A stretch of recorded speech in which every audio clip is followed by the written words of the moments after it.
بسم اللہ الرحمن الرحیم۔ السلام علیکم، میں منیر شاکر۔ آج آپ کے سامنے سورہ بقرہ کی آیات 6 اور 7 کا مفہوم ذرا سامنے رکھنا چاہتا ہوں۔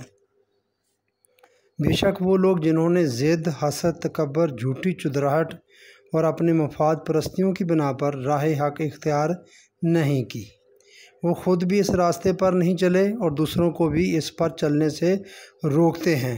جو سمجھ چکا ہو اور پھر کفر پر بضد ہو، وہ لا علاج مریض ہے، وہ شفا یاب نہیں ہو سکتا۔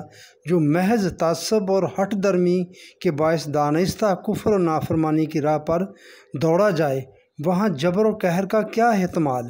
جبر تو تب ہو جب انسان بے بسی کے عالم میں کسی ایک بات کے کرنے پر مجبور ہو اور اسے چھوڑ کر کوئی دوسری راہ اختیار کرنے پر قادر نہ ہو۔ کتاب الہی کی روشنی نے حق اور باطل کو بالکل الگ الگ کر دیا، اور حضور نبی اکرم صلی اللہ علیہ وآلہ وسلم نے اپنے حسین کردار اور روشن براہین سے غلط فہمی کا شائبہ تک باقی نہ چھوڑا۔ لہذا وہ باطل سے چمٹے رہنے پر مجبور نہ تھا، بلکہ سب کچھ سمجھ لینے کے بعد جان بوجھ کر اس نے حق کو قبول نہ کیا اور باطل سے منہ نہ موڑا۔ ایسے لوگوں کو مزید سمجھانا واقعی بے سود ہے۔ یہ 6 نمبر کا مفہوم مکمل ہوا۔ آگے 7 نمبر، ان کفار کی پہم نافرمانیوں سے، لگاتار نافرمانیوں سے اور حق سمجھ لینے کے باوجود اس سے مسلسل انکار کرنے کی وجہ سے ان کے دل و دماغ اور دیدہ گوشت کی ساری قوتیں ناکارہ ہو کر رہ گئیں۔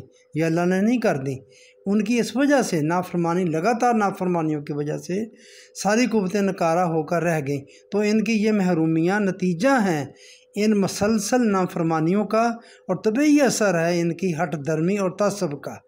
مسلسل نافرمانی کا نتیجہ یہ ہوتا ہے کہ ان میں دیکھنے، بھالنے اور سمجھنے سوچنے کی صلاحیت ہی باقی نہیں رہتی۔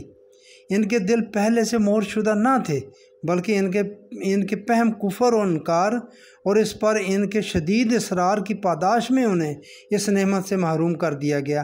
یعنی جو کرتوت وہ کیا کرتے تھے، ان کا میل ان کے دلوں پر جم گیا۔